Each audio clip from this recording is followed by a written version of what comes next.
Howdy, ladies and menfolk. I'm the Partisan Ranger. And over the course of these videos, which will hopefully be many, I'd like to discuss topics ranging from philosophy, history, politics, wine, women, whiskey, and song. And hopefully, we'll both learn a lot of things along the way. Predominantly, I'll be talking about mostly just the things that interest me, which hopefully are enough in a variety to be of entertainment to you folks. Now, I would like to put out a little disclaimer that I am by no means an expert in anything, to be honest. At all. I'm just very well read and have a burning passion for knowledge. So, let's get started with our first topic. Partisan Rangers. Fits the name, sort of makes sense. Who were the Partisan Rangers? It's a good question.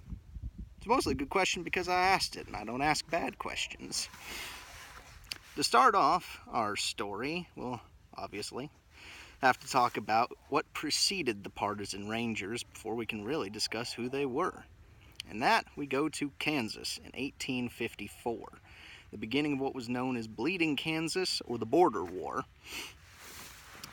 And effectively, what started this conflict between independent units of men fighting from Missouri and Kansas, respectively, was the argument of abolition, the ending of slavery on the North American continent. More precisely, America. But that's how they worded it back then. Most settlers who had moved to Kansas did so specifically in order to swing the state into a free state, or a free soil state, which meant that by popular vote, it would be decided that the state would not allow the practice of slavery within its borders. In an attempt to prevent the territory of Kansas becoming a free state, various factions from the state of Missouri began deliberately moving people into the territory in order to vote in the elections illegally, in order to keep the state a slave state. Eventually, this escalated into violence and more than a little bit of political corruption in terms of how the votes were being counted and how many people were from out of state when they voted. This took the form of essentially armed bands being backed by various senators who were bankrolling units of what would eventually become known as the Border Ruffians. Predominantly, these were the pro-slavery parties who were given the title, and they were described as men who, on average, carried 2 to 4 pistols and had a Bowie knife sticking out of each boot, able to drink 3 to 4 quarts of bad whiskey without getting sick. They were violent men, probably as accurate a statement to say that they were about as close to a white savage that you could get. And they essentially terrorized and lynched anyone who opposed their agenda in the territory of Kansas. Ultimately, these practices were not nearly as effective as they originally were supposed to be. And this caused many men to be dissatisfied with the outcome. But let us say for right now that aside from the very sporadic fighting that took place between the Free Soilers and the Border Ruffians, it caused a lot of young men in the late 1850s to at the very least have some form of experience being on long-range rides and patrols and combat. And this came in handy when the American Civil War started. Now, as for the actual border war itself, it depends on who you ask as to when it actually ended. Some people think it lasted from 1854 to 1861. And predominantly this is true, but arguably the American Civil War was most likely, and probably most accurately, a continuation of the border war that simply spread to the entire nation. All of the same political issues that caused the border war, or Bleeding Kansas, are ultimately the exact same causes that led to the entire nation going to war against itself. And during that war, during the American Civil War, a subclass of soldier arose known as Partisan Rangers. What these men were essentially guerrilla units who specialized in long-range interference with enemy supplies, communication, and harassment of enemy forces. Both sides, the Union and the Confederacy, had their own Partisan Rangers. For those of you who've seen the film The Outlaw Josie Wales, two very real Partisan Ranger units are talked about in that film.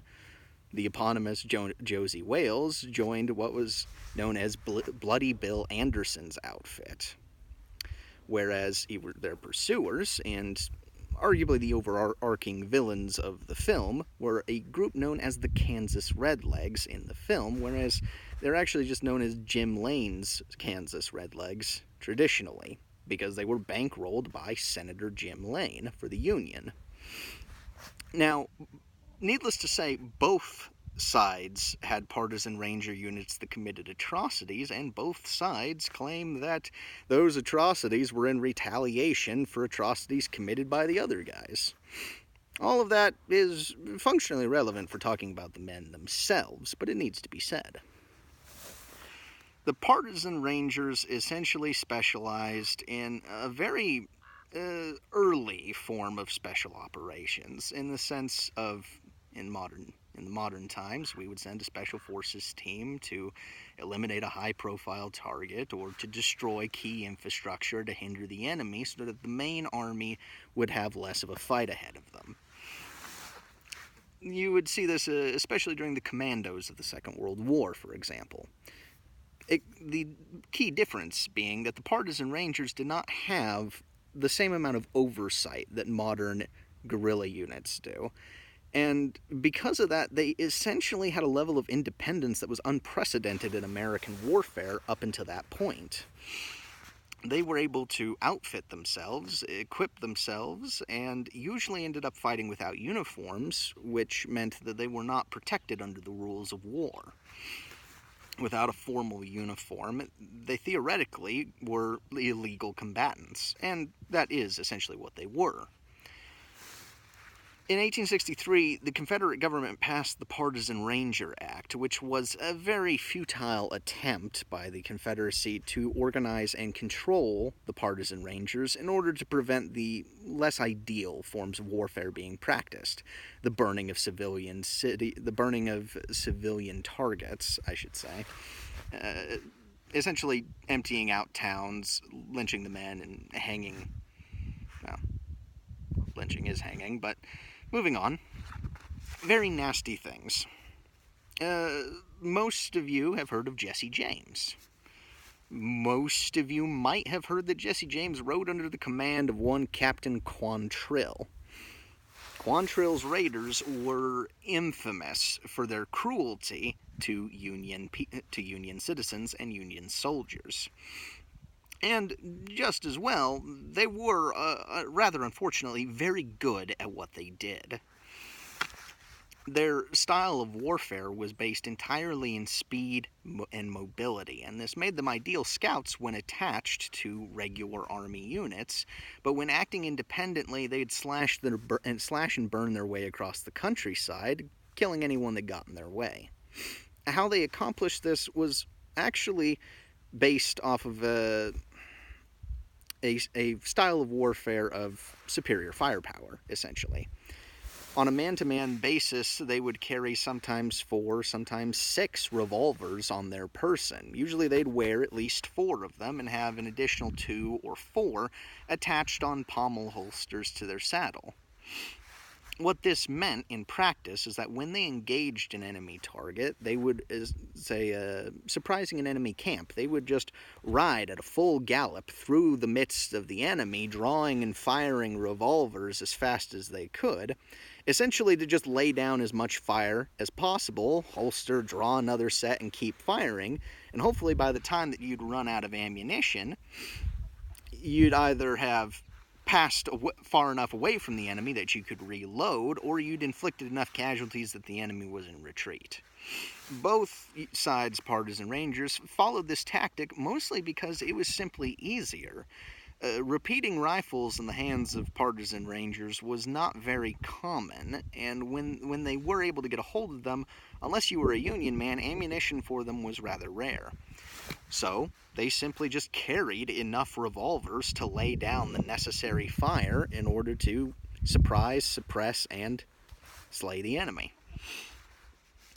Now, towards the end of the war, the actions of partisan rangers, even the ones such as Mosby's Rangers, who had followed the rules of war and were even uniformed, such units were decreed to have no protections whatsoever by the end of the war, which meant that even in peacetime, the formal pardons that were issued to Confederate soldiers when the war was over did not apply to the partisan rangers, specifically because of their actions. And after the war, there were, in a way, no formal partisan ranger units to be formed after that point in American history, unless you account the Rough Riders under Teddy Roosevelt, who actually hated being called Teddy. I should stop doing that. Theodore Roosevelt's Rough Riders were possibly the closest thing to partisan rangers that the United States military had access to since the American Civil War, predominantly because during the interwar period between the Spanish-American War and the American Civil War, the Indian campaigns and the pacification of the tribes, the U.S. cavalry functionally acted not very different from partisan ranger units. They usually were spending long times isolated from the rest of the military, having to make do with what manpower and supplies they could.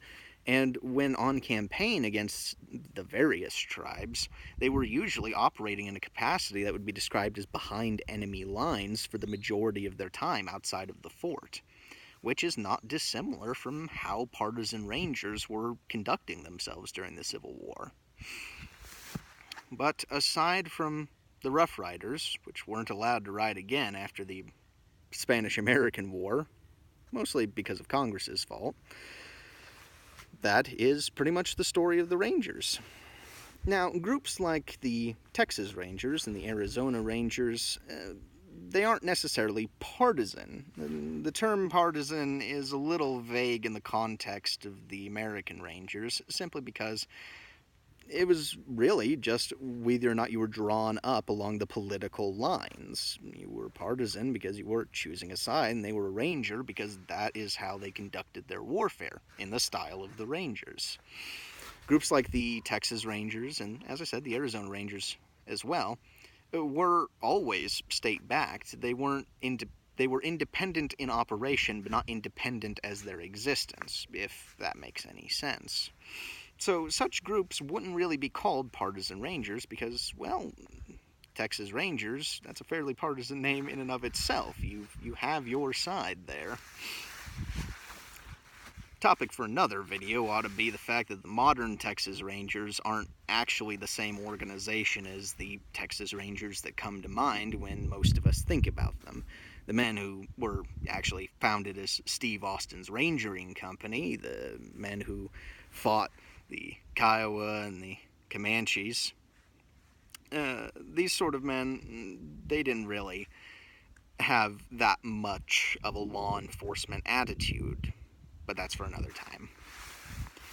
So, till we meet again, I've been the Partisan Ranger. Thank you for stopping by.